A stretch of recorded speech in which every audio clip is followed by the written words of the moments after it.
La vérité telle qu'elle se présente. On en a des exemples multiples. Aujourd'hui, on ne peut plus dire la vérité. C'est une chose interdite. Il y a des gens qui disent la vérité et qui, pour ça, sont victimes de provocations qui les empêchent de parler, par exemple, au micro des radios ou d'écrire dans les journaux. Et j'ajoute, toujours à propos de l'affaire quand même de la pédomanie, je parlais du lobby des supporters des pédomanes. Voilà ce qu'on lit dans le terrorisme intellectuel, le livre de Monsieur Sevilla, pardon, le terrorisme merci Monsieur Poncard, le terrorisme intellectuel de 45 à nos jours. On lit ça. En 77, 3 inculpés pour attentat à la pudeur sans violence sur des mineurs de 15 ans se retrouvent depuis 3 ans en préventive.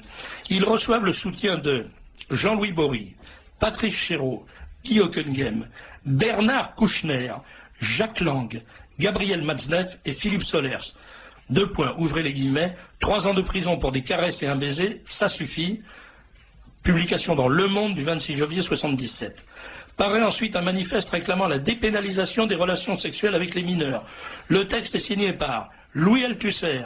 Ils y sont tous, c'est pas la peine de vous faire d'illusions. Tous. Althusser, fou furieux, qui finira par assassiner sa femme. Louis Althusser, Roland Barthès, Simone de Beauvoir, lesbienne tordue avec son mari, l'agité du bocal, Sartre, qui avait signé également.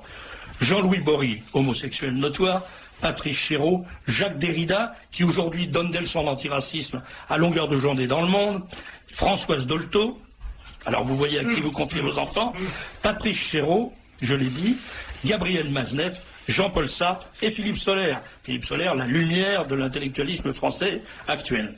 Voilà comment se met en route, comment se met en place un système de viol des consciences et de normalisation des pires abjections, avec le secours des intellectuels. Comment voulez-vous qu'on résiste à ça si on ne se mobilise pas, et comment voulez-vous qu'on ne devienne pas fou furieux de rage en face de la complicité des élites de ce pays, élites politiques et intellectuelles, avec la pire racaille qui soit.